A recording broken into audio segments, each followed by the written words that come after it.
ആത്മീയ ഭോജ്യത്തിൽ നാം ഇന്ന് വിചിന്തനം ചെയ്യുന്നത് ദൈവം നമുക്ക് നൽകുന്ന വലിയ ഒരു മുന്നറിയിപ്പും താക്കീതുമാണ്. ഏതാനും വചനഭാഗങ്ങളിലൂടെ കടന്നു പോകുമ്പോൾ നമുക്കത് മനസ്സിലാക്കാൻ വളരെ എളുപ്പമാണ്. അതുകൊണ്ട് തന്നെയാണ് ഇതിന് ഞാൻ തലക്കെട്ടായിട്ട് കൊടുത്തിരിക്കുന്നത്, നല്ല കാലത്ത് അഹങ്കരിക്കുന്നവർക്ക് ശിഷ്ടകാലം കുഷ്ഠരോഗിയായി കഴിയാം. ഇങ്ങനെ ഉണ്ടായ സംഭവങ്ങൾ ബൈബിളിൽ നമ്മൾ കാണുന്നുണ്ട്. നല്ല കാലത്ത് ദൈവത്തെ അനുസ്മരിച്ച് ദൈവത്തിന് നന്ദി പറയാതിരുന്നതിൻ്റെ ഫലമായിട്ട് ശിഷ്ടകാലം കുഷ്ഠരോഗിയായിരിക്കേണ്ടി വന്നു. നന്ദി പറഞ്ഞില്ല എന്ന് മാത്രമല്ല, അഹങ്കാരത്തിലേക്ക് അവർ വഴുതി വീണു. ദൈവത്തിന് നന്ദി പറയാതിരിക്കുന്നത് അഹങ്കാരത്തിൻ്റെ ഒരു സൂചനയാണ്. ദൈവത്തിൽ ആശ്രയിക്കാതിരിക്കുന്നത് അഹങ്കാരത്തിൻ്റെ ഒരു സൂചനയാണെന്ന് പ്രഭാഷകൻ 10-ാം അധ്യായം അതിൻ്റെ 12-ാമത്തെ വചനം എടുക്കുമ്പോൾ നമുക്ക് കാണാൻ പറ്റും. ഒരു സ്ത്രീ ഏറ്റുപറഞ്ഞൊരു കാര്യം, അവർ ഹെഡ് നേഴ്സായിട്ട് വിദേശത്ത് ഒരു ആശുപത്രിയിൽ ജോലി ചെയ്തിരുന്ന വ്യക്തിയാണ്.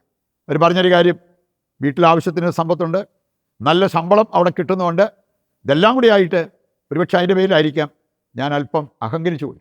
അവിടെ കഴിവിൽ, ജോലിയിൽ, ശമ്പളത്തിൽ, വീട്ടിലെ സമ്പത്തിൽ, ഇതിൻ്റെ എല്ലാം പേരിൽ ഒരല്പം അഹങ്കരിച്ചു പോയി. അവൾക്ക് ക്യാൻസർ രോഗം വന്നപ്പോൾ ഏറ്റുപറഞ്ഞൊരു കാര്യം, ഒരുപക്ഷെ എന്നെ എളിമപ്പെടുത്തി ദൈവത്തിങ്കിലേക്ക് തിരിക്കാൻ വേണ്ടി ആയിരിക്കാം ദൈവം ഇങ്ങനെയൊരു കാര്യം അനുവദിച്ചത്. ഞാനതിന് സന്നദ്ധയായി ദൈവത്തിന് മുമ്പിൽ ആ കാര്യം ഞാൻ ഏറ്റുപറഞ്ഞു. ദൈവം എന്നെ സുഖപ്പെടുത്തും, എനിക്ക് ബോധ്യമുണ്ട് എന്നാണ് അവർ പറഞ്ഞത്. അങ്ങനെ ഒരു കാര്യം വന്നെങ്കിലും എളിമപ്പെടാനും ദൈവത്തിങ്കിലേക്ക് തിരിയാനും ആ ക്യാൻസർ രോഗം കാരണമായതുകൊണ്ട് തീർച്ചയായിട്ടും അവരുടെ ജീവിതത്തിൽ അതൊരു നല്ലൊരു കാര്യമായിട്ട് നമ്മൾ എടുക്കണം. അതൊരു വഴിത്തിരിവായിട്ട് നമ്മളതിനെ കാണുകയും ചെയ്യണം. ഈ രീതിയിൽ എടുക്കാതെ അഹങ്കാരത്തിലേക്ക് വഴുതി വീണിട്ട് അഹങ്കാരത്തിൽ തന്നെ തുടർന്ന ചില ബൈബിൾ കഥാപാത്രങ്ങളെ കാണാൻ പറ്റും. അവർക്കൊക്കെ സംഭവിച്ചത് എന്താണ്? ശിഷ്ടകാലം കുഷ്ഠരോഗിയായിട്ട് കഴിയേണ്ടി വന്ന ആ ഒരു ദുരവസ്ഥയെക്കുറിച്ച് ദൈവവചനത്തിൽ നമുക്ക് മനസ്സിലാക്കാൻ പറ്റും.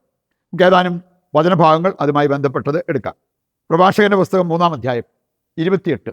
അഹങ്കാരം മൂലം നമ്മുടെ ജീവിതത്തിൽ ഉണ്ടാകാവുന്ന നാശത്തെക്കുറിച്ച് അവിടെ പറഞ്ഞിട്ടുണ്ട്. അഹങ്കാരികളുടെ കഷ്ടതയ്ക്ക് പ്രതിവിധിയില്ല, കാരണം തിന്മ അവനിൽ വേരുറച്ചു വളരുന്നു. അഹങ്കാരത്തിന് നമ്മളെ വിട്ടുകൊടുത്താൽ, അഹങ്കാരം നമ്മെ പിടികൂടിയാൽ ഉണ്ടാകാവുന്ന ഒരു കാര്യം, തിന്മ അതുപോലെ വേരുറച്ച് വളരും. അങ്ങനെയുള്ളവരുടെ കഷ്ടതയ്ക്ക് പ്രതിവിധിയില്ല എന്നുള്ളത് കർത്താവിൻ്റെ വചനം ഓർമ്മിപ്പിക്കാം. എസെക്കിയേൽ 16:49 വായിച്ചാൽ എന്തായിരുന്നു? സോദോം ഗൊമോറായുടെ പാപം, പ്രൗഢി, അഹങ്കാരം. അവർ മറ്റുള്ളവരെ മാനിക്കാതെ സ്വന്തം സുഖത്തിൽ ജീവിച്ചു, അഹങ്കരിച്ച് ജീവിച്ചു. അതാണെന്ന് ഈ ഒരു വചനഭാഗം നമ്മെ ഓർമ്മിപ്പിക്കുന്നുണ്ട്. എസെക്കിയേൽ 16:49. എന്താ അവിടെ സംഭവിച്ചത്? തീയും ഗന്ധകവും അവിടെ ഇറങ്ങി ആ ദേശം നശിക്കുന്നതായിട്ട് ബൈബിളിൽ പറഞ്ഞിരിക്കുന്നത് നമുക്ക് കാണാൻ പറ്റും. സുഭാഷിതങ്ങൾ 16:18 എടുത്താലോ അവിടെ പറഞ്ഞിട്ടുണ്ട്, അഹങ്കാരം നാശത്തിന് മുന്നോടിയാണ്, അഹന്ത അധപതനത്തിനും. അഹങ്കാരവും അഹന്തയും എവിടെ നമ്മൾ കൊണ്ട് എത്തിക്കും?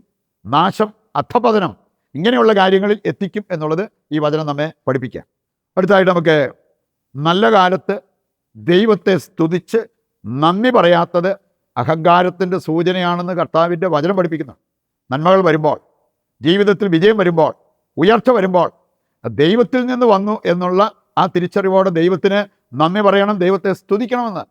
അങ്ങനെ ചെയ്തവരുമുണ്ട്, ചെയ്യാതെ പോയവരുമുണ്ട്. ചെയ്തവർക്ക് കിട്ടിയ അനുഗ്രഹം ചെയ്യാതെ പോയവർക്ക് വന്ന നഷ്ടം, നാശം, ഇങ്ങനെയുള്ള കാര്യങ്ങൾ നാം തിരിച്ചറിയുന്നത് നല്ലതാണ്.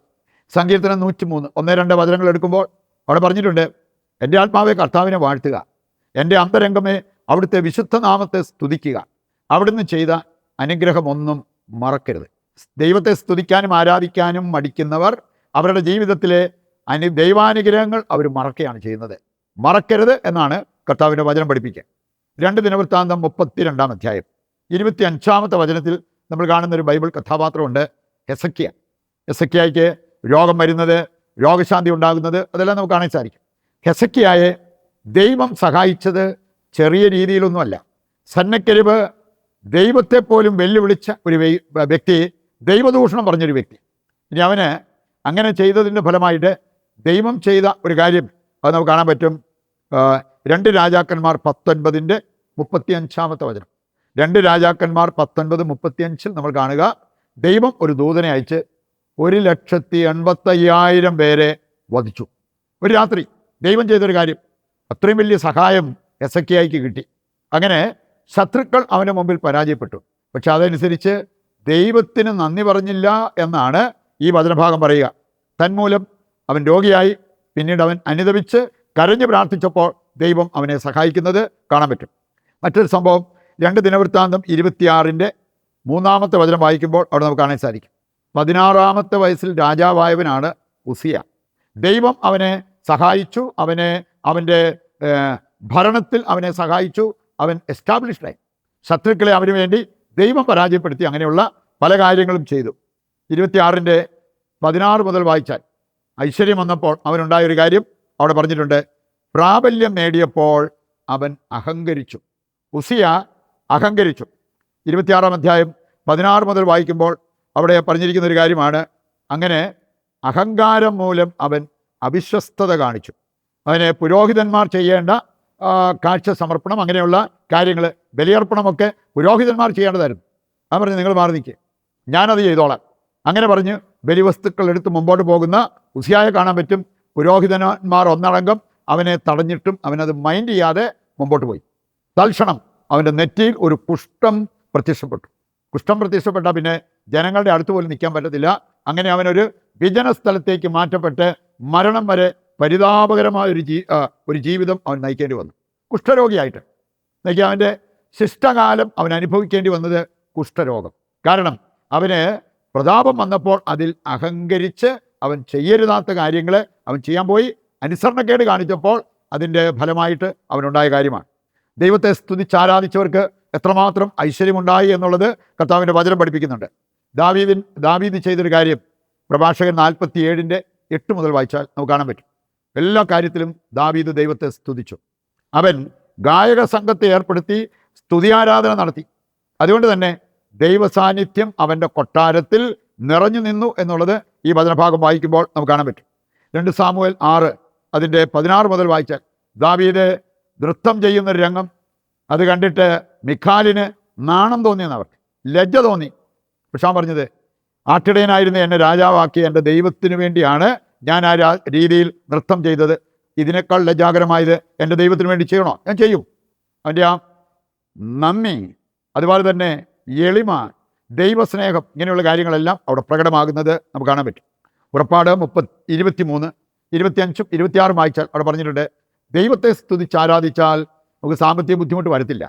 രോഗങ്ങൾ കർത്താവ് സുഖപ്പെടുത്തും. അകാല മരണത്തെ നമ്മൾ പേടിക്കേണ്ടി വരില്ല. അങ്ങനെ ഒരു പാക്കേജ് ഓഫ് ബ്ലെസ്സിങ്, അതാണ് ദൈവത്തെ സ്തുതിച്ച് ആരാധിക്കുന്നവർക്ക് പറഞ്ഞിരിക്കുന്നത്. ഈ ഒരു മനോഭാവത്തിലാണ് നമ്മൾ ജീവിക്കേണ്ടത്. അല്ലാതെ നന്മ വരുമ്പോൾ അഹങ്കരിച്ച് ശിഷ്ടകാലം ഒരു കുഷ്ഠരോഗിയെ പോലെ ജീവിക്കേണ്ട ഒരു ഗതികേട് വരാതിരിക്കാൻ ദൈവത്തിൻ്റെ കൃപയ്ക്കും സംരക്ഷണത്തിനും വേണ്ടി പ്രതിഷ്ഠാ ജപത്തിൽ പങ്കുചേർന്ന് നമുക്ക് പ്രാർത്ഥിക്കാം. ഇന്നിൻ്റെ എല്ലാ പ്രാർത്ഥനാ നിയോഗങ്ങളും നിശബ്ദതയിൽ ദൈവകരങ്ങളിൽ ഏൽപ്പിക്കാം. കർത്താവ് നമ്മുടെ എല്ലാ ആവശ്യങ്ങളും നിറവേറ്റി നമ്മെ അനുഗ്രഹിക്കും എന്നുള്ള ആ ഒരു ശുഭാപ്തി വിശ്വാസത്തോടെ ദൈവത്തെ സ്തുതിച്ചുകൊണ്ട് ദിവ്യകാരുണ്യത്തിൻ്റെ ആശീർവാദം നമുക്ക് സ്വീകരിക്കാം. യേശുവേ നന്ദി, ഹല്ലേലൂയ. കർത്താവേ, ഞങ്ങളുടെ എല്ലാ പ്രാർത്ഥനാ നിയോഗങ്ങളും അവിടുന്ന് സ്വീകരിക്കണമേ. ഞങ്ങൾക്ക് നന്മയാകുന്നത് നൽകി അനുഗ്രഹിക്കുവാൻ തിരുവുള്ളമാകണമേ. യേശുവേ നന്ദി, യേശുവേ സ്തുതി.